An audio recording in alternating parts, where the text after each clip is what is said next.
ሰላም ጤና ይስጥልን እንደምን ከርማችኋል? ይህ መጽሐፉ ይናገር የተሰኘ የቃሉ አገልግሎት መድረክ ነው። ባለፉት ጊዜያት እኔና ወዳጄ ፋኑኤል ሌሎች ወዳጆቼም ጭምር የእግዚአብሔር ወንጌል በተሰኘ ሀሳብ እየተነጋገርን አለን። የእግዚአብሔር ወንጌል ብለን ስንል ወንጌሉ እጃችን ያለው አሁን የምናነበው ወይም ደግሞ በክርስቶስ የተደረገው ስራ በመስቀሉ የተደረገው ስራ ቤተክርስቲያን አሁን የምትቆምለትና የምትኖርለት ተልእኮ የእግዚአብሔር ወንጌል ነው እያልን ስንነጋገር ቆይተናል። ይህንን ብለን ስንል ወንጌል ቁንጽል ትንሽ ቀራንዮ የተጀመረ የአዲስ ኪዳን ኮንሰፕት ሳይሆን ብሉይ ኪዳን ላይ የተጀመረ እግዚአብሔር ራሱ የጀመረው የእግዚአብሔር ትልቅ ግራንድ ፕሮጀክት ነው እያልን ስንነጋገር ቆይተናል። በባለፈው ውይይታችን የእግዚአብሔርን ወንጌል ታዲያ እንዴት ነው ያደረግነው? የእግዚአብሔርን ወንጌል በፍጥረት ውስጥ አየን። የእግዚአብሔርን ወንጌል በውድቀት ዘገባ አየን። ዘፍጥረት ምዕራፍ 3 ማለት ነው። የእግዚአብሔርን ወንጌል በተስፋ ውስጥ አየን። ባለፈው ይህንን የተመለከትነው ፋኑዬ በተስፋ ውስጥ አየን። ዛሬ ደግሞ የእግዚአብሔርን ወንጌል በተስፋ ጅማሮ ውስጥ ባለፈው የተነጋገርነው ተስፋ እንዴት የእግዚአብሔር ወንጌል ይሆናል የሚለውን ነው የምንቀጥለው። አብረውኝ በጣም የምወዳቸውና ማከብራቸው ወዳጆች ያሉ እንደ ሁሌው ፋኑኤል ብርሃነ የእግዚአብሔርን ቃል በማስተማርና በሙሉ ወንጌል ቤተክርስቲያን የሚያገለግል በጽሁፎችና በአስተምህሮ የምናውቀው ወንድሜ በስተግራ ያለ፣ በስተቀኝ ደግሞ አስቼ በጣም የምወደውና ማከብረው ወዳጄም ወዳጃችንም ጭምር ነው። ቤተክርስቲያንን የሚያግዙ ጽሁፎችን ትምህርቶችን እና ስልጠናዎችን ሲሰጥ አስቼን እናውቀዋለን ማለት ነው። ዛሬ የምንነጋገረው ባለፈው ያየነው የእግዚአብሔር ወንጌል በተስፋ ውስጥ እንዴት ቀጠለ፣ ተስፋ ውስጥ ያየነው የእግዚአብሔር ወንጌል እንዴት ወንጌል ይሆናል በራሱ። ይህንን ዛሬ አድማጭ ተመልካቾቻችን ዛሬ የምናደርገው ከዘፍጥረት 12 ከአብርሃም ጀምሮ እግዚአብሔር የሰጠው ተስፋ እስከ ሚልኪያስ ድረስ እንዴት ይታያል፣ ወንጌል ሆኖ እንዴት ሊታይ ይችላል፣ እግዚአብሔር እንዴት ሙቭ አረገ ከህዝቡ ጋር የሚለውን ነው የምንመለከተው። እንዲህ እናርጋ እናንሳ ፋኑዬ። የእግዚአብሔር ወንጌል በተስፋ ባለፈው ተመልክተናል። ተስፋው እንዴት ወክ አረገ፣ ተስፋው እንዴት ጀመረ፣ ተስፋው ወደ ጉዞ እንዴት ጀመረ? ያ ቴንኪው ባርኔ። ባለፈው ያው እንደተመለከትነው እግዚአብሔር በዘፍጥረት ምዕራፍ 3:15 ላይ ለሴቲቱ የሰጣትን ተስፋ አንስተን ነበር ስንነጋገር የነበረው። በአንድ ይመጣል በሚባል ፐርሰን በኩል እግዚአብሔር ሊያመጣ ያለውን ሪዴምሽን እና ከዛ በፊት የነበረውን ደግሞ ኃጢአት እንዴት ሪቨርስ ሊያደርግ እንደሆነ፣ እርግማኖቹን እንዴት ሪቨርስ ሊያደርግ እንደነበር ተነጋግረናል። ከዚህ በኋላ የምናየው እንዴት ነው ያ ነገር ሪያላይዝድ የሆነው ወይም የተፈጸመው ስጋ የለበሰው እንዴት ነው የሚለውን ነው። በእርግጥ ዘፍጥረት ምዕራፍ 3 ቁጥር 15 ትንሽ ቬግ ይመስላል። በጣም ግልጥልጥ ያለ አይደለም ተስፋው፣ ግን ተስፋ ተሰጥቷል። ከዛ እሱን እንዴት ነው እግዚአብሔር አክቹዋላይዝ ያደረገው የፈጸመው የሚለው ተስፋውን እናስታውሳቸው ፋኑዬ። ወንደርፉል ታስታውሰን። ያ 13 ከቁጥር 15 ላይ ያለው ቁጥር 15 ላይ ያለውን ያየነው እግዚአብሔር ከሴቲቱ የሚወለድ ዘር እንደሚመጣ፣ ያ ዘር ደግሞ በእሷ ዘርና በእባቡ ዘር መካከል ያለውን ጠላትነት እግዚአብሔር ሲናገር እናያለን። እንዲያውም ባለፈው ያነሳነው አንዱ ነገር ምንድን ነው? ተስፋው ፐርሰን ነው የሚል ነው። ሪሊጂየስ ኢንስቲትዩት አይደለም፣ ወይም ፍልስፍና አይደለም፣ ወይም የሆነ ነገር አይደለም። እግዚአብሔር የሰጠው ተስፋ ፐርሰን ነው። ያ ፐርሰን ደግሞ ስለ መሲሁ የሚናገር ነው የሚል ነገር አንስተን ነበረ። ያንን ተስፋ እንዴት ነው እግዚአብሔር ሪያላይዝ የሚያደርገው ነው የሚለው የሚቀጥለው አይ ቲንክ በሚቀጥሉት ምዕራፎች ውስጥ ማለት ነው። ወደ ዘፍጥረት ምዕራፍ 12ም የሚያንደረድረን ሀሳብ ከዚህ ጋራ ሊንክድ ነው። ዛሬ የምንጀምረው እንግዲህ ያው ምዕራፍ 3 ላይ ያለውን በደንብ በተብራራ መልኩ እግዚአብሔር ለአብርሃም እንዴት እንደሚናገር ነው። ግን ከዛ በፊት አንድ ነገር ብናገር ደስ ይለኛል። ምናልባት ለዚህ መንደርደሪያ ይሆነናል ብዬ የማስበውን ነገር ማለት ነው። ምዕራፍ 11 ላይ ሁላችንም የምናስታውሰው ታሪክ አለ፣ የባቢሎን ግንብ ታሪክ ማለት ነው።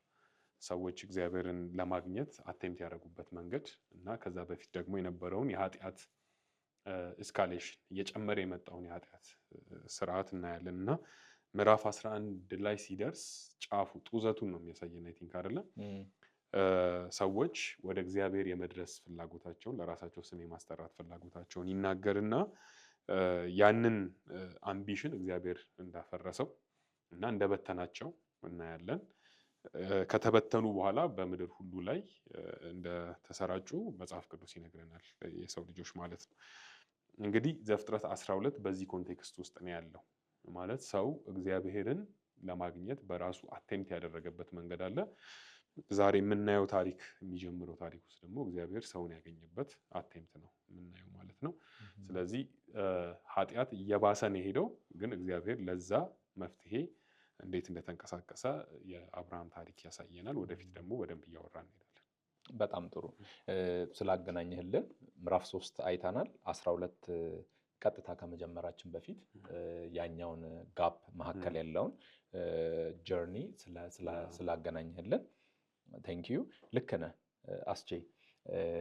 እንደምናውቀው አሁን 3:15 ላይ ተስፋው ተሰጥቷል። ከዚያ ሰው እንደመሰለው መኖር ጀምሯል። ልክ ከኤደን ገነት ተባረረ።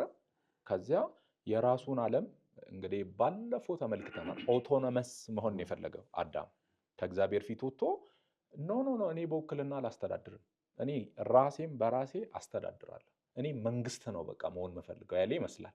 ተነጋግረናል ከዚህ በፊትና ኦኬ ብሎ ከእግዚአብሔር ወጥቶ የሚገነባው የራሱን መንግስት ነው። እሱ ንጉስ የሚሆንበትን ዓለም ነው የሚገነባው።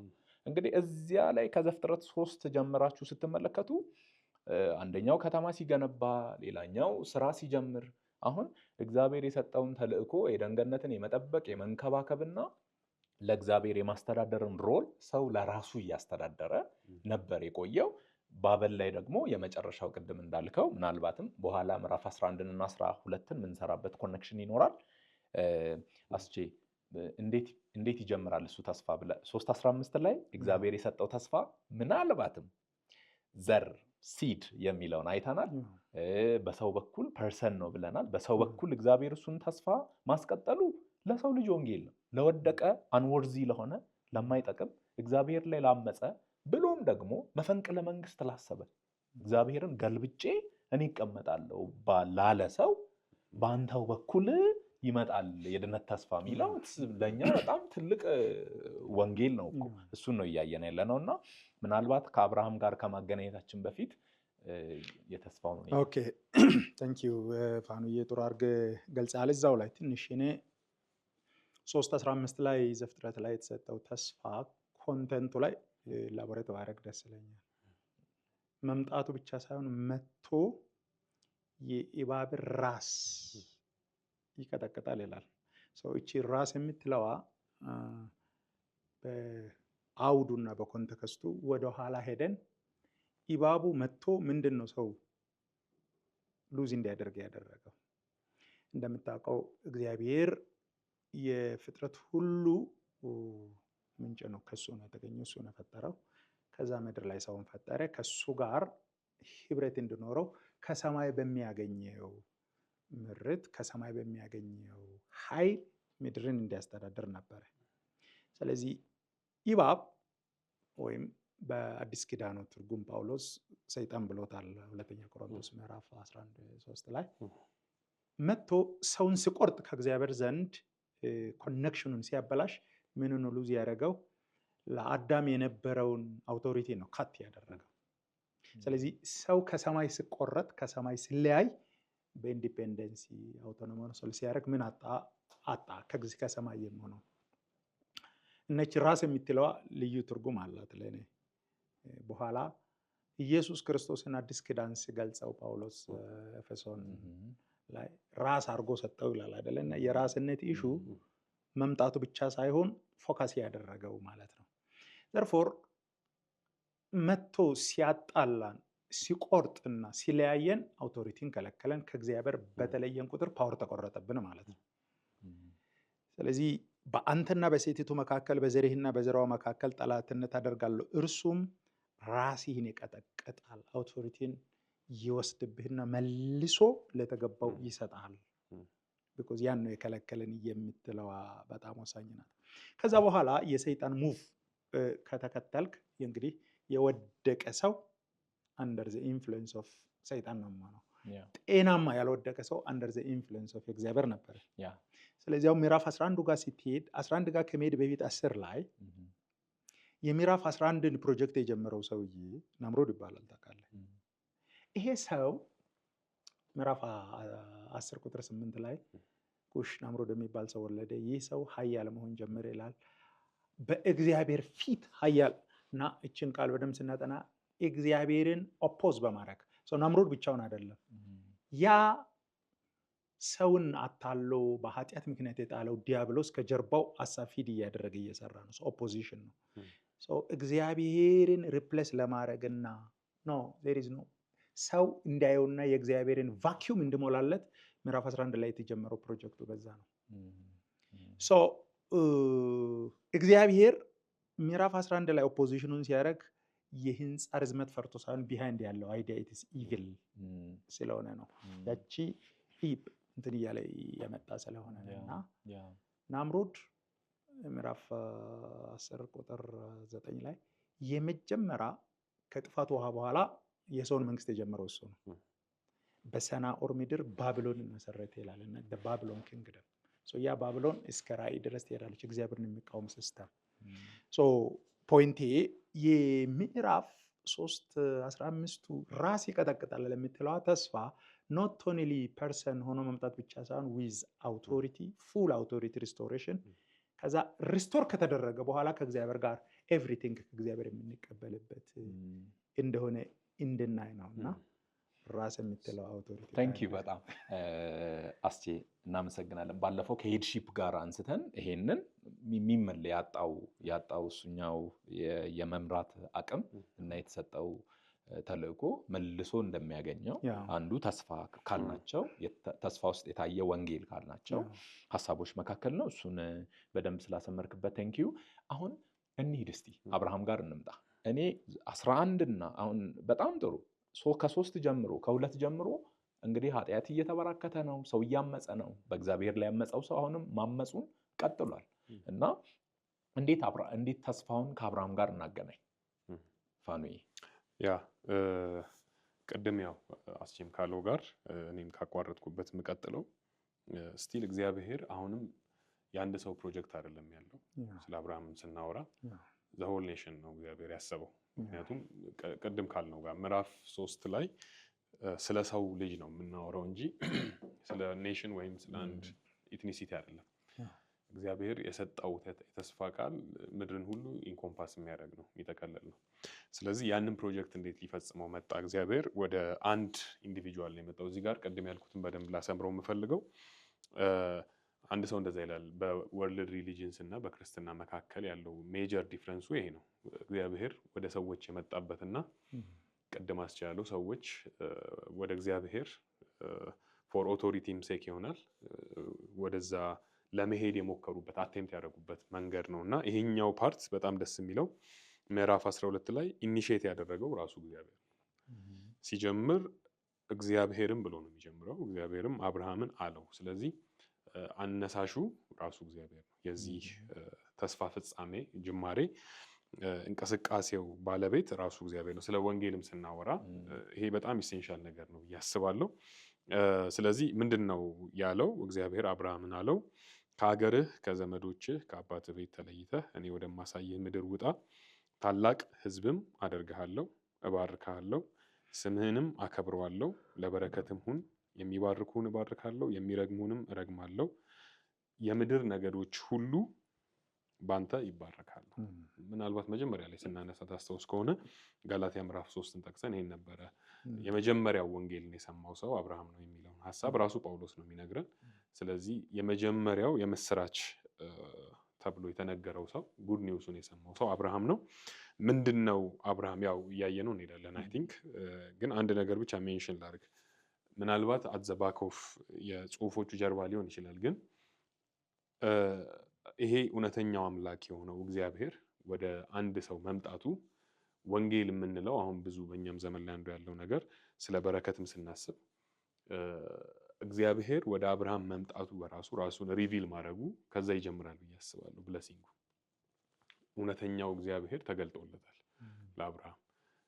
አሁን አብርሃም ምን ያገኛል፣ በዚህ ሪሌሽንሽፕ ውስጥ ምን ያገኛል የሚለው ቀጥሎ የምናየው ነው። ምድር፣ ልጆች፣ በረከት ምናምን የምንላቸው ነገሮች። ግን ራሱ እግዚአብሔርስ ለአብርሃም ራሱን ሪቪል ማድረጉ ኢዝ ብለሲንግ፣ የመጀመሪያው ብለሲንግ እሱ ነው ብዬ አስባለሁ።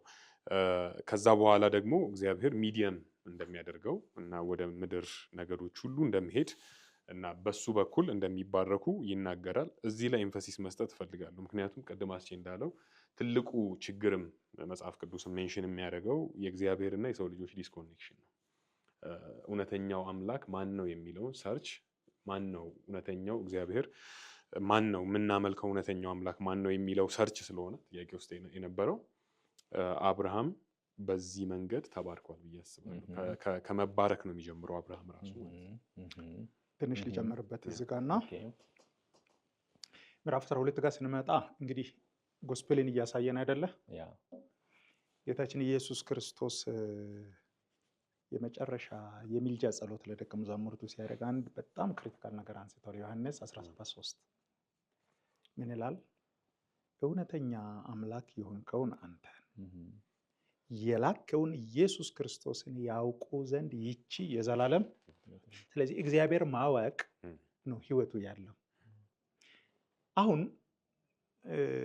ሰይጣን በጣም ትራንስጀነሬሽናል ክፉ እቅድ አለው። እግዚአብሔር ደግሞ ትራንስጀነሬሽናል ትውልድ ተሻጋሪ የድነት የመልካምነት አጀንዳ አለው።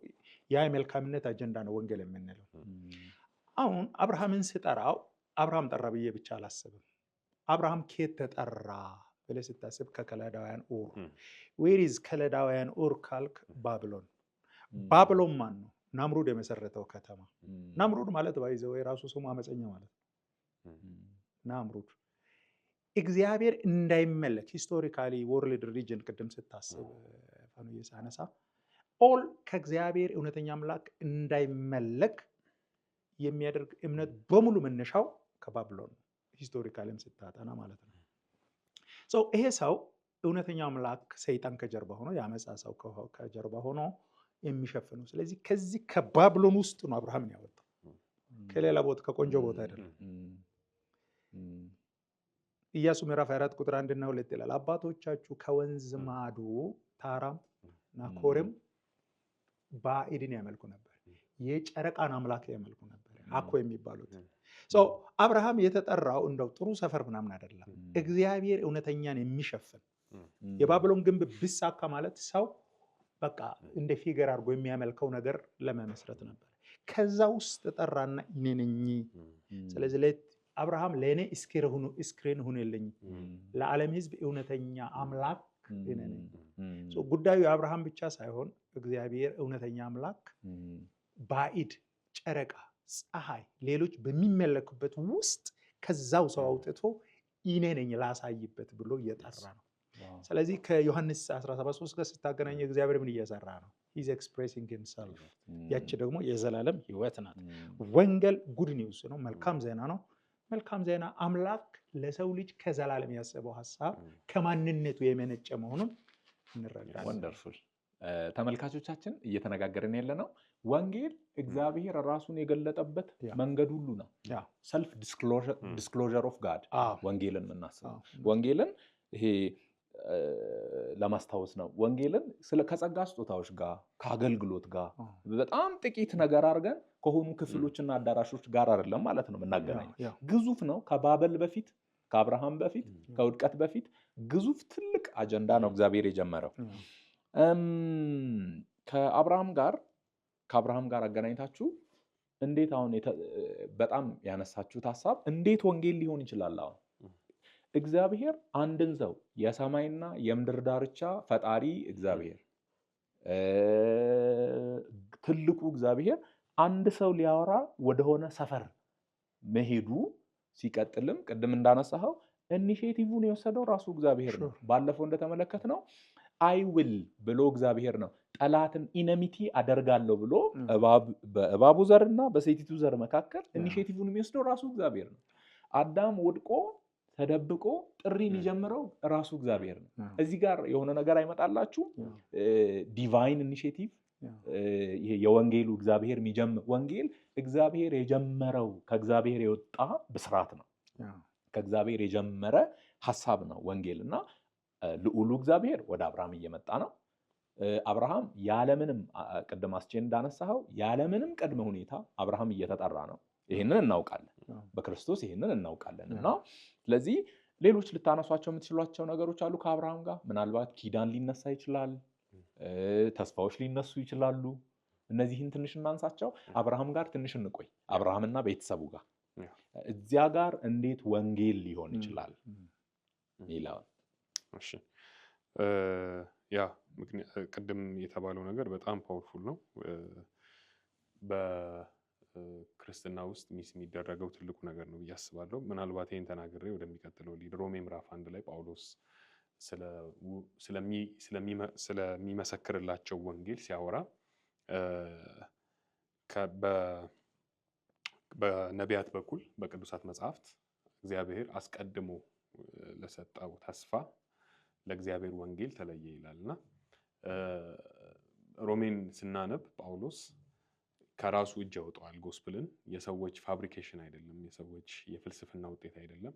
ከዘላለም ዘመናት በፊት እግዚአብሔር ያሰበው ነገር እንደሆነ እና ደግሞ ኮፒራይቱ ራሱ የእግዚአብሔር እንደሆነ፣ ኦነርሺፑ የእግዚአብሔር እንደሆነ፣ ወንጌሉ የኔ አይደለም ወይም የሆኑ ሰዎች አይደለም የእግዚአብሔር ነው፣ የተጀመረው ደግሞ ከጥንት ነው ብሎ ይናገራል። እና አይ ቲንክ ሁሉም የቅዱሳት መጽሐፍት ታሪኮች ላይ የምናየው ይሄን ነው። በጣም ደስ የሚለኝ እግዚአብሔር ለአብርሃም ራሱን መግለጡ ብቻ ሳይሆን አድራጊውም ራሱ እግዚአብሔር ነው። አይታችሁ ከሆነ ሁሉንም ነገር የሚሰራው እሱ ነው። እባርካለሁ፣ አከብረዋለሁ፣ ስምህን እባርካለሁ፣ እረግማለሁ፣ የሚረግሙን የምድር ነገዶች በአንተ ይባረካሉ። እና ሜይን ሰሪው እግዚአብሔር ነው። ይሄ ስለ ጸጋ ትምህርት ሰዎች ከአዲስ ኪዳን ነው የሚፈልጉት፣ ግን ብሉይ ኪዳን ነው ጸጋን በደንብ የሚያስተምረን። እንዲሁም አይ ቲንክ አይደለ ሰሪና አድራጊው ራሱ እግዚአብሔር ነው። ኦብጀክቶች ናቸው እና አብርሃም በዚህ ሰዓት እኛም እንደዛው ኦብጀክቶች ናቸው። ስለዚህ ምንድነው እግዚአብሔር ፕሮሚስ ያደረገለት? የመጀመሪያውን ስለ ተስፋ ካወራን ማለት ነው። ከተስፋው በፊት ሰፓሬሽን መለየት የሚለውን ነገር እናያለን። ይሄ በጣም ኢሴንሻል ነው። በተለይ ደግሞ ከዘፍጥረት ምዕራፍ 2 ላይ እንዳየነው ስለ ኤደን ገነት ስናወራ ማለት ነው። እግዚአብሔር ዩኒክ የሆነ ቦታ ማስቀመጥ፣ የራሱ ሀለወት ሪዛይድ የሚያደርግበት የሚገኝበት ቦታ ላይ ማስቀመጥ አንዱ የእግዚአብሔር ቲም እንደሆነ እናያለን።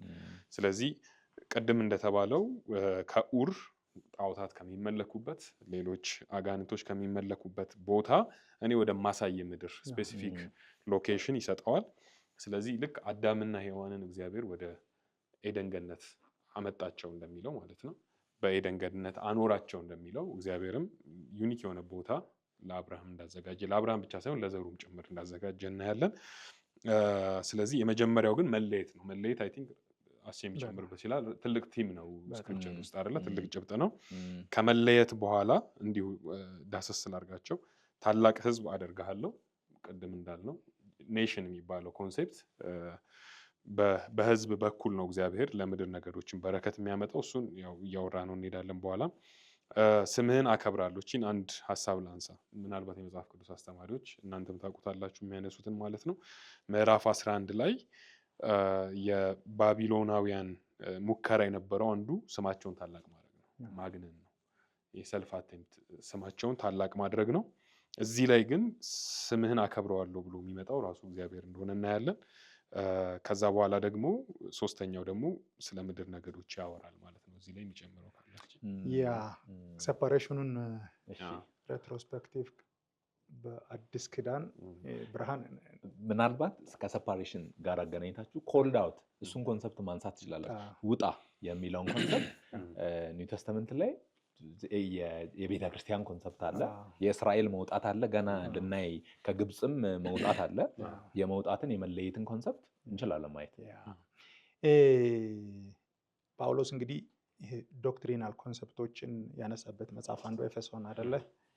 ኤፌሶን ምዕራፍ 2 ላይ ለአሕዛብ ሲያወራ ወንጌል የሚለው ላንትርቃችሁ ነበረ፣ የሚያቀርባችሁ ነገር አልነበረም፣ ኪዳን አልባ ተስፋ ቢስ ነበራችሁ እና በክርስቶስ ደም ግን በኋላ ቀረባችሁ ይላል።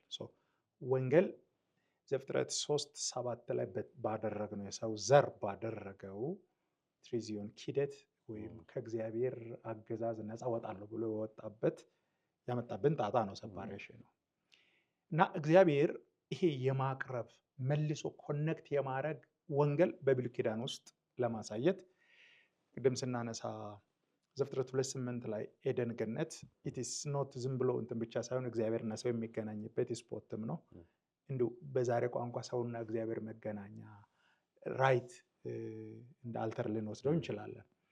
ግን ኃጢአት ከሰራም በኋላ ተለያየን፣ ሰው ተቆረጠ፣ ፓወር ሶርሱ ተቆረጠ ማለት ነው። ስለዚህ የሰይጣን ተገዥ ሆነ። ግን ይሄ ሰውን መልሶ ከራሱ ጋር የማገናኘት ነገር ሲፈልግ አብርሃምን ጠራው። ምዕራፍ 12 ላይ እንደተጠራ ተስፋ እንደሰጠው ይናገራል። ቁጥር 7 ላይ እዛው ምዕራፍ 12:7 ላይ ምን ይላል? እግዚአብሔርም ለአብርሃም ተገለጠለት። ስቲል ባር ነው ያነሳው። ይሄ የቤዛነት የወንጌል መነሻው ከአምላክ ኔቸር የሚመነጭ መሆኑን ነው። ሁሌ ወንጌልን ከሰው ወይም ከነገር ከጀመርን አንዘልቀው። ለዛ ነው ወንጌል ተስፋም ነው የጸና ነው የምንለው ከማይቀየረው ከእግዚአብሔር ኔቸር የተነሳ ስለሆነ እኔ ዳንኩኝ ወይም ምህረት ተደረገልኝ የሚል የምህረቱ ምንጭ የማይቀየረው የማያልቀው የእግዚአብሔር ባህሪ ስለሆነ ነው። ዛስ ዋይ ጎስፐል ወይም ወንጌል ፓወርፉል ነው ብለን ቦልድ ለምንናገረው የማይቀየር። አሁን ለአብርሃም የተገለጠው እግዚአብሔር ነው። ከዛ ተገለጠለት፣ ኢኒሺዬሽኑ ወሰደ። ከዛ ይህ ምድር ለዘሬ ይሰጣሉ አለ። ፕሮሚስ እየጨመረለት ነው። ቅዳ በዛለሁ ምናምን። አሁን ግን ርስት እሰጣለሁ። ይሄ ከአዲስ ኪዳኑ ጋር ማገናኘት አለ። እነ ጴጥሮስ ኮት እያደረጉ አንደኛ ጴጥሮስ ምዕራፍ 1 ለምን አለ? ርስትን ተቀበላችሁ ክርስቶስ ስለተነሳ። ከዛ እንዲህ ይላል፣ እርሱም አብርሃም ለተገለጠለት ለእግዚአብሔር በዛ መሠዊያ ሰራ። ሚንስ ጋድ የኮኔክሽንን እንደገና የመገናኘትን ነገር ሪስቶር እያደረገ ነው። 2:8 ላይ ነበረን፣ 3:7 ላይ በኃጢአት ምክንያት አጣን። እንደገና አብርሃም ሲገለጥ ተው ጨረቃ አልፈጠረህም፣ ተስፋም የለውም፣ ፀሐይም የለውም። እነዚህ ወርሺፕ ማለት ከእኔ ጋር ግንኙነት ሪስቶር አድርጋለህ። በጊዜው ባለው አሰራር ድንጋይ ሰብስበህ መሰዊያ ትሰራለህ፣ ትሰዋበታለህ፣ ኮኔክት ታደርጋለህ።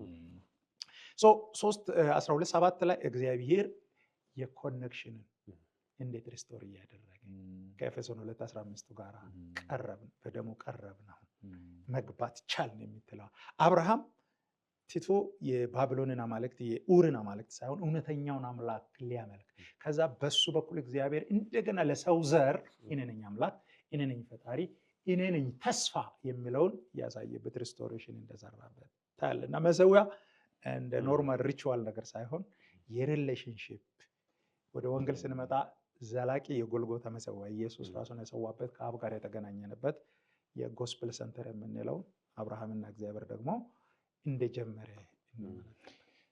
በጣም ጥሩ። ምናልባት ለሁለታችሁም ማነሳው የኔ ጭንቀት አሁን እያወራችሁ አብርሃም ተረድቶት ይሁን? አሁን ይሄ አብርሃም የአማልክት ብዝሃነት ካለበት ዓለም ነው የተጠራው። እኔ አንድ ነኝ እያለ ነው። ምናልባት እሱም የእግዚአብሔር ወንጌል ነው። ምናልባት የእግዚአብሔርን ምሕረትና ትዕግስት ተስፋው ወክ ሲያደርግ የምንመለከተው ይሆናል። ግን አብርሃም ተረድቶት ይሆን የሚለው ያስጨንቀኛል። አሁን እያወራን ማለት ነው። ምናልባት ክሉ አለ፣ ኮንፊውዥን አብርሃም ውስጥ ያለ ይመስላል። ቀጣይ ምዕራፎች ላይ ወክ እያደረግን ስንመለከት ምዕራፍ 15 ላይ ምዕራፍ 13 ላይ ትልቁ ትርክት አለ። ከዚያ በኋላ 14 ሄዶ ይዋጋል። 15 ላይ ይሄንን በዚህ መልኩ የተገለጠለትን አምላክ ምን ትሰጠኛለህ ብሎ የሚጠይቅ ሰው ነው አብርሃም። ይሄንን ሁሉ አልከኝ፣ በፊቴ እኔ ለአንተ ጋሻህ ነኝ ትለኛለህ። ምን ማለት ነው? ምን ይዛል? እጅ ላይ ምን አለ ብሎ የሚጠይቅ ሰው ነው። ቀጥሎ እግዚአብሔር ሲምልለት እንመለከታለን። ወደዚያ እነዚህ ሁሉ ተስፋው ላይ የምናያቸው መንገዶች ናቸው። አሁን ከእግዚአብሔር ፐርስፔክቲቭ እንነሳና እዛ ላይ እንመጣለን። ተስፋው ወክ ሲያደርግ በአብርሃም አለመረዳትም አብርሃም ትንሽ ምናልባት አንድ የሚናገር ጣዖት አገኘሁ ብሎ ደግሞ ተከትሎ ይሆን አብርሃም? ይሄ በረከት በጣም ደስ የሚል ነው። እዚህ ፊት ለፊት ቅድም ያነበብ ነው። አሁን እሱ ከሚያውቃቸው አማልክት ደግሞ ስፒኪንግ የሆነ መጣ ብሎ ተከትሎት ይሆን? ቀጥሎ እግዚአብሔር እኮ ራሱን እየገለጠለት ነው የሚሄደው። ፕሮግሬሲቭ ከመሆኑም ከአብርሃም በጣም ሰርፓስ የሚያደርግ ነገር ነው የመጣው። ግዙፍ ነው። እግዚአብሔር ራሱን አምፓክ እያደረገ እያስረዳው አይደለም እኮ እኔ እኮ ከአንተ ጋር እያለ እንደምታውቁት የመጨረሻ እግዚአብሔርና አብርሃም አሁን ገባኝ እስካለበት ከአብርሃም እግዚአብሔር እሱን እምነት እስካገኘበት ጊዜ ድረስ መንገዱ ይቀጥላል። እሱ ወክ ማለት ነው። ስቲል እሱም ወንጌል ነው፣ የእግዚአብሔርን ትዕግስት የምናይበት። ወደዚያ እመጣለሁ ቀጣይ ምዕራፎች ላይ አብርሃም ጋር አሁንም ስለምንቆይ ወንጌልን እየተረዳን ስለ ኪዳን እናንሳ። ምናልባት አብርሃም የሚያውቀው ነገር ይኖራል። አሁን ወንጌል እሺ፣ እነዚህ ተስፋዎች ናቸው ፋኑይ፣ እነዚህ ተስፋዎች ናቸው። ኦኬ፣ አብርሃም ይወጣል፣ እግዚአብሔር እነዚህን ተስፋዎች ይፈጽማል፣ ፕሮጀክቱን እግዚአብሔር ራሱ ይመራል። ምናልባት አብርሃማዊ ኪዳን የሚባል ማሰብ እንችል ይሆን? ከአብርሃም ጋር እግዚአብሔር ኪዳን አድርጓል ብላችሁ ታስባላችሁ? ምናልባት ይህ ልዑልና ትልቅ እግዚአብሔር፣ ይህ ኃያልና የዓለምና የአጽናፈ ዓለሙ ፈጣሪ ከአንድ ግለሰብ ጋር ኪዳን ካደረገ እሱም ሌላኛው አስፔክት ስለሆነ የወንጌሉ ማለት ነው። ኪዳንንና ተስፋዎችን እናንሳ። እሺ፣ ምናልባት ወደ እስራኤል ስንመጣ ልናነሳ እንችላለን በሰፊ። አሁን ግን ቶሎ አብርሃም ጋር ያለውን ኪዳን እናንሳ። አብርሃም ስለ ኪዳኑ ስናወራ አንድ ኢምፖርታንት ነገር ነው ብዬ የማስበው ወደ አዲስ ኪዳን የሚቀጥላል ብዬ የማስበው ሀሳብ አንዱ በጣም ደካማ የሆኑ ሰዎችን እንደመረጠ በዛው ማሳየት ፈልጋለሁ። ቅድም ያልከው ላይ ማለት ነው። ለምሳሌ እግዚአብሔር ወደ አብርሃም መጣ ብለናል። እግዚአብሔር አብርሃምን ያውቀዋል። አብርሃም ግን እግዚአብሔርን ገና አላወቀው። ስለዚህ ይሄ ግንኙነት አይ ቲንክ ዘ ሆል ስክሪፕቸር የሚያነሳው ነው። ጳውሎስም በኋላ ላይ ምን ይላል? በእግዚአብሔር ስትታወቁ ይልቁኑ ደግሞ እግዚአብሔርን ስታውቁ ይልቁኑ ደግሞ በእግዚአብሔር ስትታወቁ ይላል እና የበለጠው ነገር እግዚአብሔር አብርሃምን ማወቁ ነው። አብርሃም ገና እንዳልከው ነው፣ አንፎልድ እየሆነ የሚሄድ ነገር ነው። በጣም ብዙ ድካሞችን ነው የምናየው ከ12 በኋላ።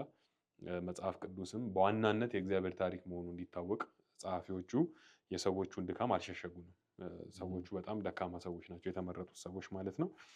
ወደ ኪዳኑ ስንገባ እንግዲህ እግዚአብሔር ከዚህ እንደ ሸክላ ከሆነ ሰው ጋር፣ ምክንያቱም ብዙ ጊዜ ኪዳኑን አሳልፎ ለመስጠት ኮምፕሮማይዝ የሚያደርግ የሚደራደር ሰው ሳራን አሳልፎ ለመስጠት የሚጋበዝ ሰው እንደነበር አብርሃም እናያለን። እግዚአብሔርን እና ሊሰራ በሱ ያሰበውን ነገር በደንብ ካፕቸር አላደረገውም አብርሃም በመጀመሪያ ላይ። ግን እየቆየ ግን እንደተባለው አንፎልድ እየሆነለት ይሄዳል። እግዚአብሔርም በእግዚአብሔር ትዕግስት፣ መለኮታዊ ትዕግስት አብርሃም እየተረዳ ይመጣል የእግዚአብሔርን ሀሳብ። ግን ምዕራፍ 15 ላይ ስለ ኪዳን ስናወራ በደንብ በግልጽ የተቀመጠ ነገር ስላለ ማለት ነው እዛ ላይ ማየት እንችላለን። አብርሃም በጣም ፍራስትሬት ባረገበት ወቅት እግዚአብሔር ወደ እሱ እንደመጣ መጽሐፍ ቅዱስ ይነግረናል። አትፍራ ብሎ ስለሚጀምር ማለት ነው። እና የፍርሃቱ መነሻ ደግሞ እድሜው እየሄደ ነው። ኤግዛክትሊ ከሱ የሚወለድ ልጅ የለውም። ብዙ ሰዎች አሉት በዙሪያው፣ ግን ልጅ የለውም። እና ይሄ ፍራስትሬሽን ፈጥሮበታል። በተለይ ደግሞ እግዚአብሔር ከተናገረው ተስፋ አንጻር ማለት ነው። በአንተ ታላቅ ሕዝብ አደርግሃለሁ፣ የምድርን ነገዶች እባርካለሁ የሚለው ተስፋ እንዴት ነው የሚፈጸመው? ለአብርሃም ጥያቄ ነው። ስለዚህ አንድ ነገር ግን ያደርጋል እግዚአብሔር። ምን ያህል እርግጠኛ ነው አብርሃም? ምን ያህል እርግጠኛ መሆን ይችላል እግዚአብሔር ፕሮሚስ ባደረገው ነገር ለሚለው አንድ ቃል እናነባለን እዚህ ላይ። ትዝ ይላችሁ ከሆነ እግዚአብሔር የሰጠውን ተስፋ አመነ፣ ጽድቅም ሆኖ ተቆጠረለት። ይሄ በጣም ኢሴንሻል ነው። ወደፊትም አይ ቲንክ ማንሳት ያለብን ነገር ነው ብዬ አስባለሁ፣ ለአዲስ ኪዳን ትምህርት ማለት ነው። ግን እንደዚህ ይላል፣ አቤቱ እግዚአብሔር ሆይ፣ ቁጥር 8 ምዕራፍ 15 ላይ እንድወርሳት በምን አውቃለሁ? እና የገባህልኝን ተስፋዎች እንዴት ነው ሰርቴንም ሆነው እዚህ ጋር ነው አይ ቲንክ የኪዳን ኮንሴፕት የሚመጣው። የ3 ዓመት ጊደር፣ የ3 ዓመት ፍየል፣ የ3 ዓመት በግና ዋኖስ እያለ እነዚህን እንዲሰዋና እንዲከፍላቸው፣ ከዛ ደግሞ በዛ መካከል እግዚአብሔር እንዲያልፍ ዲል ሲያደርጉ እናያለን። እዚህ ጋር የተወሰነ ነገር ብዬ ለእናንተ ልስጥ።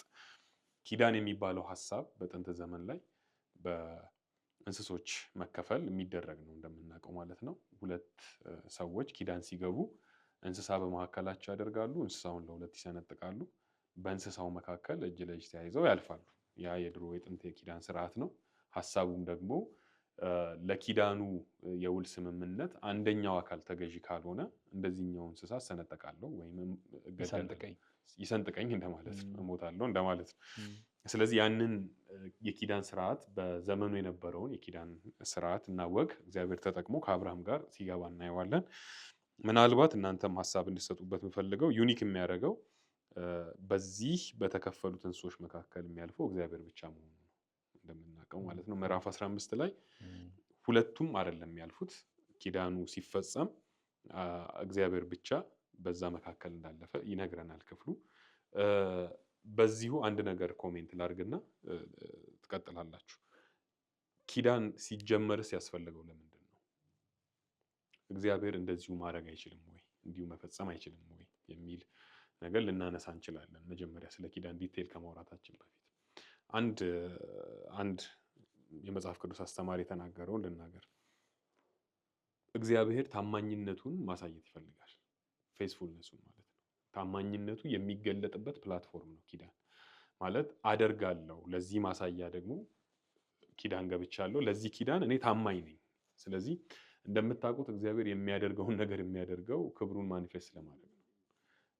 ከክብሩ ከማንነቱ ከባህሪው አንዱ ደግሞ ታማኝነት ነው፣ ፌስፉልነስ ነው። ስለዚህ እግዚአብሔር ታማኝነቱን ለመግለጥ ነው ራሱን በኪዳን የሚያስረው። ታማኝ መሆኑን ሰዎች ዊትነስ እንዲያደርጉ እንዲመሰክሩ እግዚአብሔር ይፈልጋል። ስለዚህ ከሰዎች ጋራ በጣም ደካማ ከሆኑ ሰዎች ጋር ዲል ያደርጋል እግዚአብሔር። ዲል ሲያደርግ ግን እነሱ ይፈጽሙታል ብሎ አይደለም። አብርሃም በተከፈሉት እንስሶች መካከል ያላለፈበት ምክንያት እሱ ነው። ስለ ኪዳን ስናስብ ታማኝነቱ ሪዛይድ የሚያደርገው እግዚአብሔር ጋር ነው በዋናነት የሚያርፈው ማለት ነው። ስለዚህ ኪዳን ለምንድን ነው ነሰሰሪ የሆነው? ከአብርሃም በኋላ እንደምናውቀው ከእስራኤላውያን ጋር ይገባል በሲና አይደል? ከዛ ከዳዊትም ጋር ይገባል። ሁለተኛ ሳሙኤል ምዕራፍ 7 ላይ እያለ ይቀጥላል፣ አዲሱ ኪዳን የምንለውን ጨምሮ ማለት ነው። እነዚህ ኪዳኖች ነሰሰሪ የሆኑት በዘመናት ውስጥ እግዚአብሔር ፌስፉል ነው የሚለውን ነገር ሰዎች ዊትነስ እንዲያደርጉ አመቺ የሆኑ መድረኮች ናቸው ኪዳኖች ማለት ነው። ወንደርፉል። የሚገርምህ ስታወራ በጣም እገረመ የነበረው ይሄ ልዑልና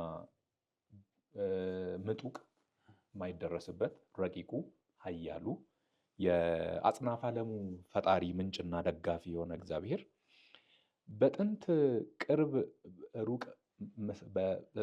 ቅርብ ምስራቅ ታሪክ ውስጥ ገብቶ እዚያ በነሱ ወግ ከአንድ ሰው ጋር ይነጋገራል ማለት ነው። ይሄ አሁን ከዚህ በላይ አሁን ይሄ እግዚአብሔር እኛ ጋር ደረሰ፣ እኛ ሰፈር መጣ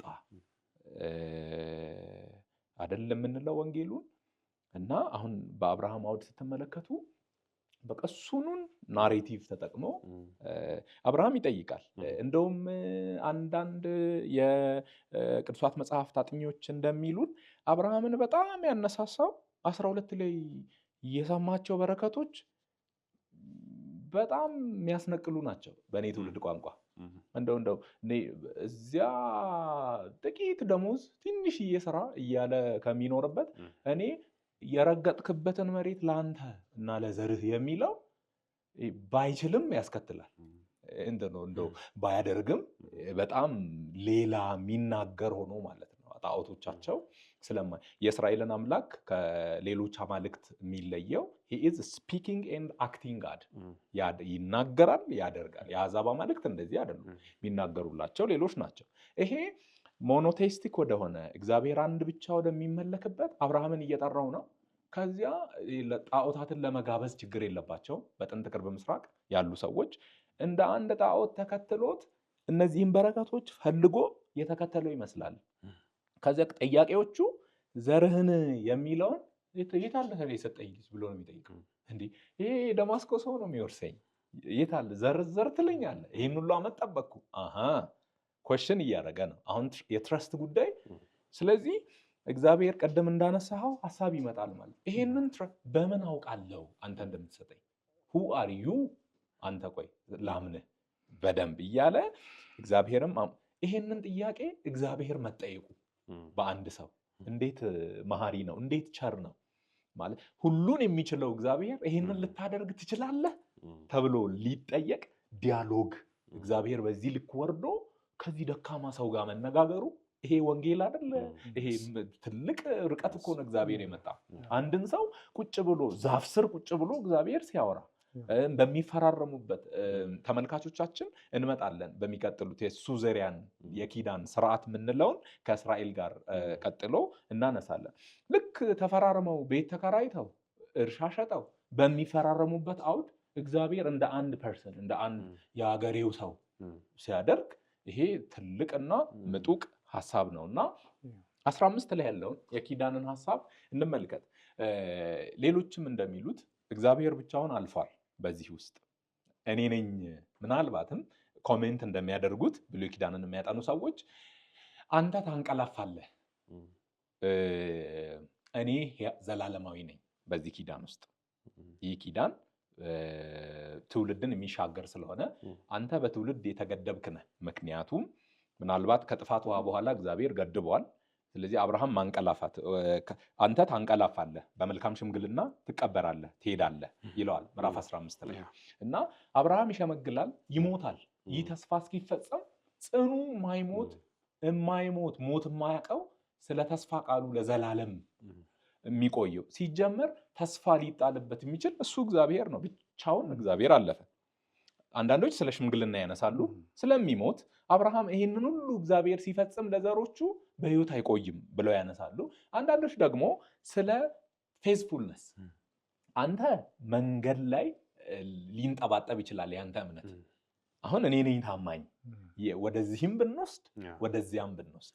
ሌላኛው ደግሞ ኢኒሼቲቭን እኔ ነኝ የወሰድኩት። አሁን በዚህ እንስሳ መካከል ሲጀመር እግዚአብሔር እንደው በዚያ አውድ ከተመለከትን እኔን እንደዚህ ሰንጥቀኝ ብሎ እግዚአብሔር ሲያልፍ ለእግዚአብሔር እኮ ደስ የሚል ነገር አይደለም።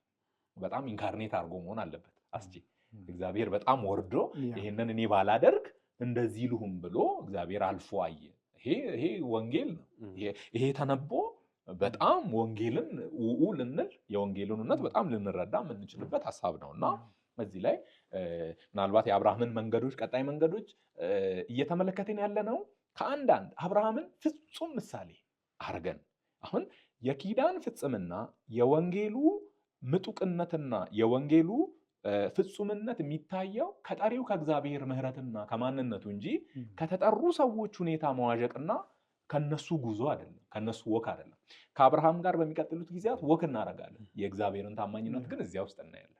እና ኪዳን ላይ እዚህ ኮንሰፕት ላይ የምትለን ነገር ካለ ይሄው አብርሃም እንደምታውቁት ዘር ፍለጋ ምዕራፍ 16 ላይ ሌላ ቦታ ይገባል። ይሄም ሆኖ ሌላ ቦታ ይገባል።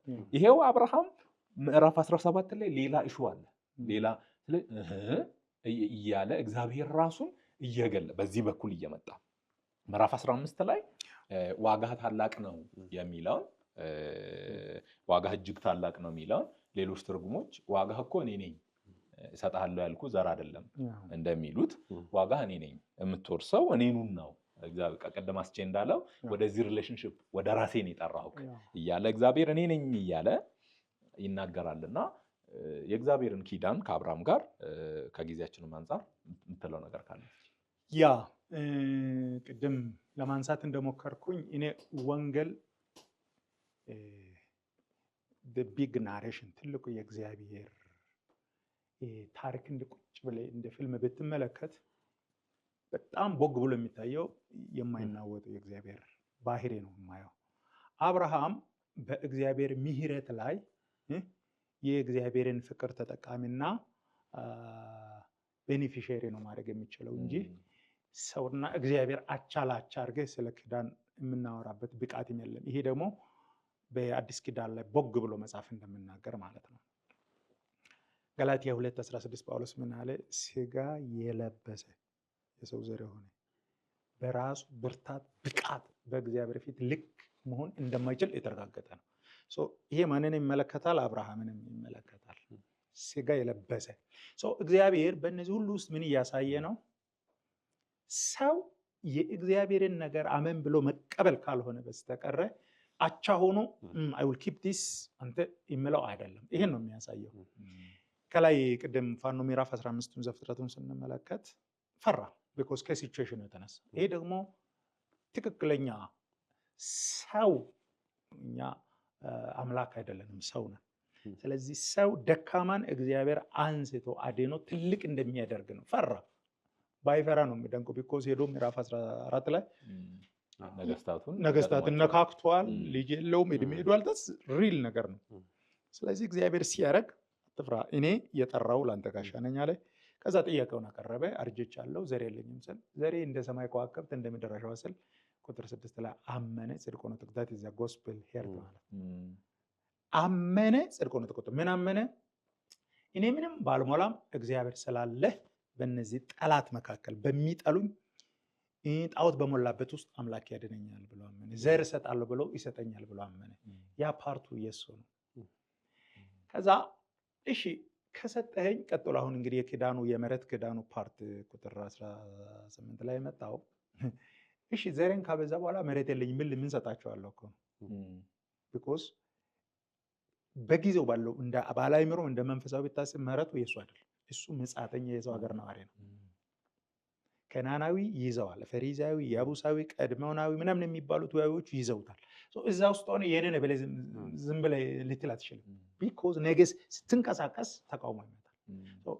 ይሰጥሃለሁ ካልከኝ ዋትስ ማረጋገጫ ካርታ ስጠኝ ማለት ነው። የማዘጋጃ ቤት ማህተም ያረፈበት ስጠኝ። እግዚአብሔር የመንግስቱ አሰራርን ሲያሳይ የሰማይ መንግስት የሚተዳደረው በቃል ነው። የቃል ማህተም ነው፣ ክዳን ነው። ያም ፕሮሲጀር በጊዜው ባለው በመግባቡት አደረገ። ይረዳለ 3 ዓመት የሆኑትን ዓመት አረደ፣ አለፈና ፕሮሚስ ያደረገለት ከግብፅ ወንዝ እስከ ኤፍራጥስ ድረስ ለአንተና ለዘር ሰጥቻለሁ። እንግዲህ ቃል ኪዳን የምትለው ቃል ቁጥር 18 ላይ አይደል ያለችዋ። አሁን ያልኩህ ነገር አንተ ባትኖርም አንተ በድንኳን ትጨርሳታለህ፣ ግን ቃሌ ይሄዳል፣ ዘሪ ትውልድ ከዛ እስከ መጨረሻ ይሄዳል ማለት ነው። ኔሽን በኋላ ላይ ያነሳሰላለሁ። ምንድነው የወንጌል ድምፅ እዛ ውስጥ የምታገኘው ካልከኝ፣ አንደኛ ትምህርታችንም ወንጌላችንም የእግዚአብሔር ምሕረት፣ የእግዚአብሔር ታማኝነት፣ የእግዚአብሔር ፍቅር ላይ የተመሰረተ እንጂ የሰው ብርታት ላይ እንዳልሆነ እቺ ቦግ ብሎና ሙሉ አዲስ ኪዳን የሚያወራው ሰውን ጀግና የሚያደርግ ሰውን ጎበዝ የሚያደርግ።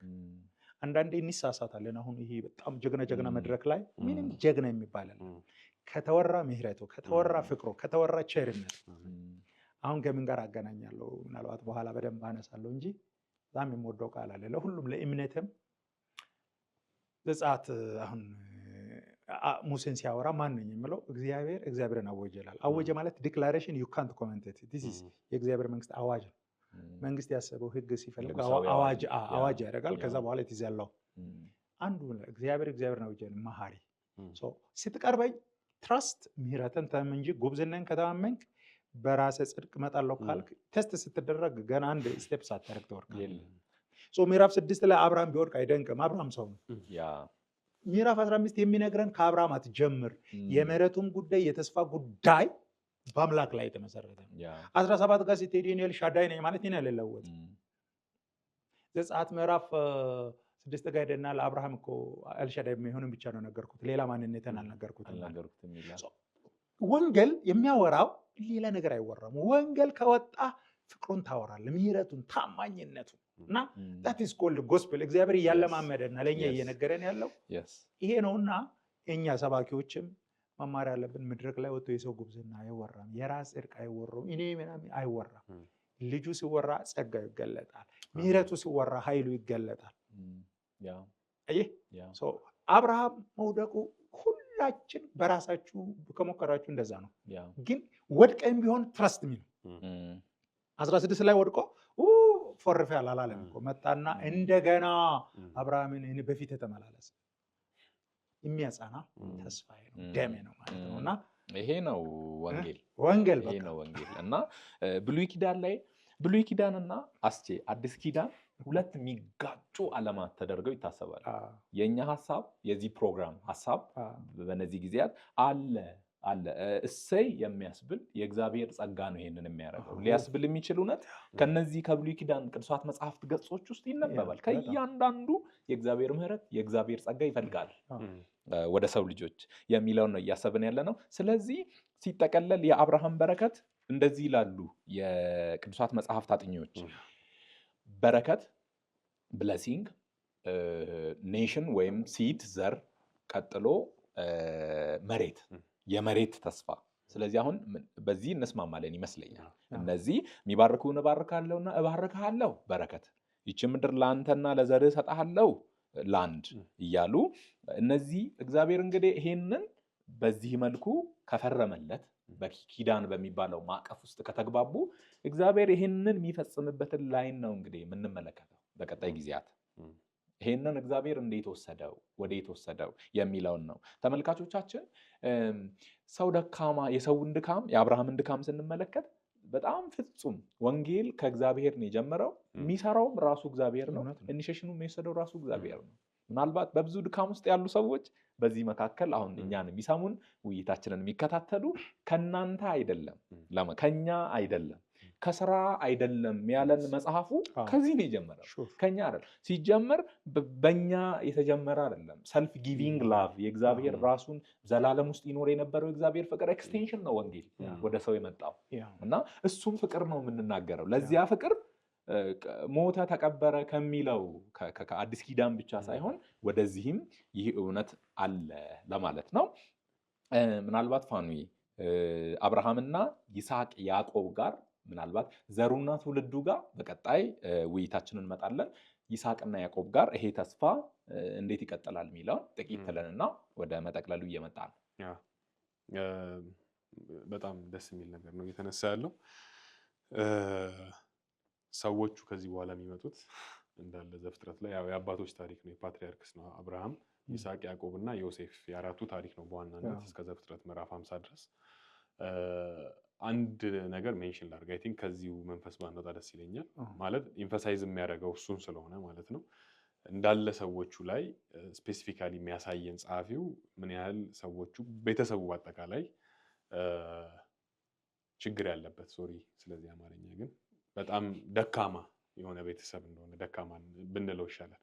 ሁሉም እያንዳንዱ ላይ ኦልሞስት ጸሐፊው ፎልት ፋይንደር በሚመስል መልኩ እያንዳንዱ ላይ ችግሮቻቸውን ያሳየናል እና የእግዚአብሔርን ምርጫ ኢሌክሽን እናያለን። አንድ ምናልባት መርሳት የሌለብን ነገር እነዚህን ስናወራ ሳራን ረስተናታል።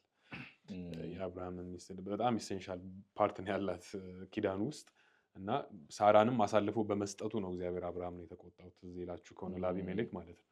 የሳራ ጉዳይ ቀላል ኢሹ አይደለም።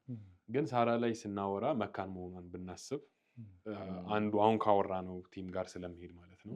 ለምንድን ነው እግዚአብሔር ደካማ ሰዎችን በጣም ዴስፕሬት የሆኑ ሁኔታዎችን የሚጠቀመው የሚመርጠው? ለምንድን ነው ማለት ኦልሞስት ፓትሪያርክስ የምንላቸው ሰዎች ሚስቶቻቸው ሁሉ መካን ነበሩ አይደለ? ይስሐቅም ያዕቆብም። ምንድን ነው እግዚአብሔር ይሄንን የሚያደርግበት ምክንያት ምንድን ነው? ለምንድን ነው እንደዚህ አይነት ስፓዝ የሚሄደው እግዚአብሔር የሚለውን ነገር አንዱ እንድናነሳ የምፈልገው ነገር ነው። ኤኒዌይስ ግን ለአብርሃም፣ ለይስሐቅ፣ ለያዕቆብ ተመሳሳይ ነገር የምናገኘው ምንድን ነው? ለሶስቱም እዚህ ላይ ዘፍጥረት ምዕራፍ 12 ላይ ያየ ነው የተስፋ ቃል ሪፒትድ ይሆናል፣ ይደገማል። ለይስሐቅም ለያዕቆብም ይደገማል።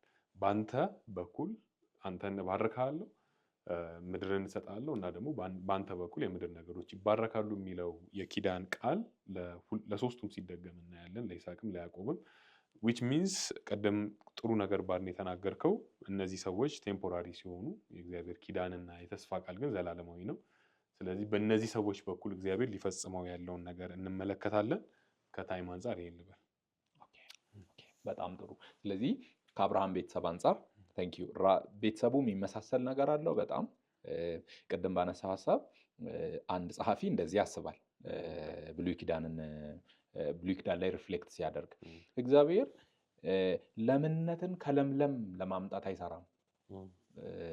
ግዴታ እግዚአብሔር እንደሱ አይደለም ብሎ ፈርቲሊቲን ከአንፈርታይል ከፈርታይል ግዴታ በጣም አይደለ ለእግዚአብሔር ምቹ ነው እሱኛው መንገድ ቅድም ያነሳው የሰው አለመቻል ያለበት እግዚአብሔር መቻሉን የሚገልጥበት መንገድ ነው። ወንጌልም እንደሱ ስለሆነ የእግዚአብሔር ሞኝነት ስለሆነ ሰው ሊያደርገው የማይችል መንገድ ስለሆነ ግሩም ነው እና ቤተሰቦቹ ይመሳሰላሉ፣ የሚያልፉባቸው መንገዶች ይመሳሰላሉ።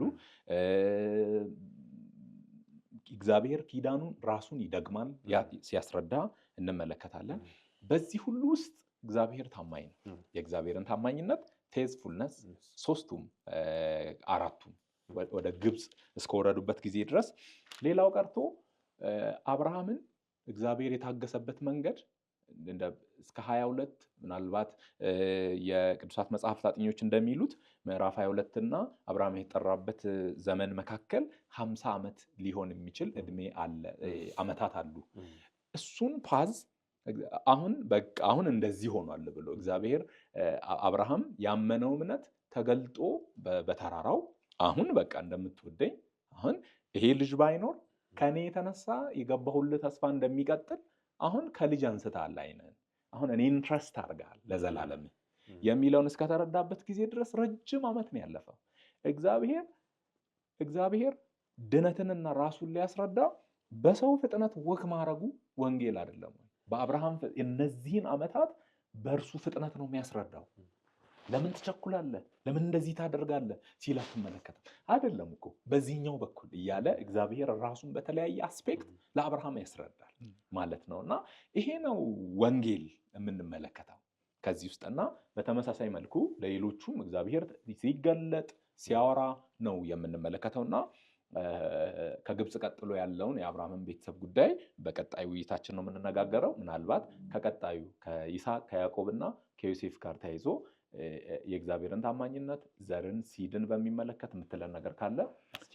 ያ አይ ቲንክ ሰፊው ነገር በመቀጠለው እንነጋገራለን። ግን እንደ ኮንክሉዥን አሁን ያነሳው ሐሳብ እግዚአብሔር አብርሃምን መጥራቱ ተስፋ መግባቱ ብቻ ሳይሆን ከእግዚአብሔር ጋር ስንጓዝ መንገዱንም እያስተማረን ነው ብዬ አስባለሁ። ሁሌ እግዚአብሔር ከነድካማችን ከነጣጣችን ነው የምጠራው። ጣጣችንና ድካማችን ግን የጸጋው ኦፕሬሽን እሱን የምናውቅበት ማቹር የምናደርግበት ነው። አንዳንድ የምንስተው ምንድን ነው መጣና የሆነ ያለቀ ነገር እንጠብቃለን። እኔ ከእግዚአብሔር ጋር እየቆየን ነው። አሁን ቅድም ስታነሳ አብርሃም ዘፍጥረት 12 ላይ ሲጠራ መጽሐፍ ሲነግረን 75 ነው። 22 ላይ ኦልሬዲ ይስሐቅ ተወልዶ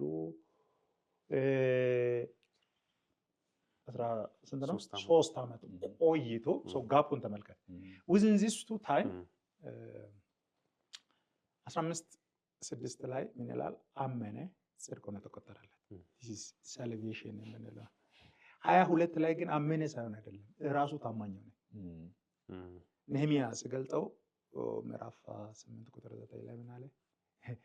አባታችን አብርሃም በእግዚአብሔር ፊት ታማኝ ሆኖ ስለተገለጠ ሲፈጠር ከአማኝነት ወደ ታማኝነት within this time አንዳንድ ምን መሰለህ ስትጠራ ሰዎች ወይም አገልጋይ ሲያደርግ ይሁን መልአክ ይጠብቃሉ ነው እንደዚህ የሚባል አይደለም።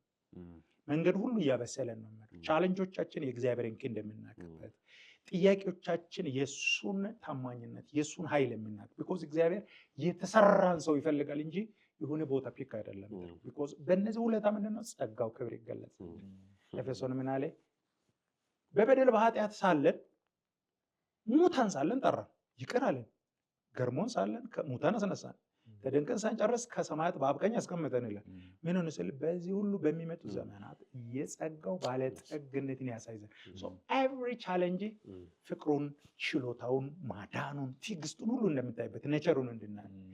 ስለዚህ ምን እያልኩ ነው? እግዚአብሔር ከመጥራት እስከ ማክበር ሙሉ የሳልቬሽን ፓኬጅ በቦታችን እስከፈጸም ድረስ የምንጓዘው ጉዞ አለ። therefore ስንጓዝ ያለቀ የተፈጸመ ነገር ሳይሆን ወንጌል በጌታ ህይወት የምንቀበለው ስጦታ ነው። ደግሞ ያስ እየሰራ ፍጹም አድርጎ እንደሚሰራን እንድንረዳና አብርሃምም በእነዚህ ዓመታት የተጓዘበት እንደዚህ ነገር እንዳየነበት በእኛ ህይወትም ለሰም የምናይበት ነው። እናመሰግናለን አስቼ። እንግዲህ እንደምትመለከቱት 24 ላይ ይሄ ጉዳይ ይፈጸማል። ቀጥሎ ልክ አብርሃም ታማኝ ከሆነበትና አሁን አወቅኩ ካለበት ጊዜ አንስቶ እግዚአብሔር ለአብርሃም አይገለጥም። የኪዳንን ኮንቲኒዩሽን ታስባል። ከይስሐቅ ጋር አሁን ንግግር ይጀምራል፣ ይቀጥላል። አብርሃም ከዚያ በኋላ መደበኛ እንደ አንድ ሽማግሌ ፊክስ እያደረገ ምናምን ይቀጥላል ማለት ነው። ኑሮውን እየኖረ በመልካም ሽምግልና የተባለውን እያደረገ ይቋጫል ማለት ነው። እና ይሄንን የኪዳን ላይ ከይስሐቅ ጋር ልክ እግዚአብሔር ከሰዎቹ ጋር እስኪጨርስ ይታገሳል። እስኪያገኙት እሱም ፖይንት እስኪረዱት እግዚአብሔር የታገሰበት መንገድ እጅግ በጣም አስደናቂ ነው። በአብርሃም ህይወትና በቤተሰቡ የተመለከትነው የእግዚአብሔርን ታማኝነት የወንጌሉን ብስራት ነውና እግዚአብሔርን እናመሰግናለን ስለ ወንጌሉ፣ ስለ ታማኝነቱ፣ ስለ ኪዳኑ እኛ ጋር ወርዶ ደርሶ ይሄንን ስለማድረጉ እግዚአብሔርን እናመሰግናለን። ተመልካቾቻችን በቀጣይ ውይይታችን ደግሞ በሌላ ሀሳብ እንገናኛለን። ሰላም።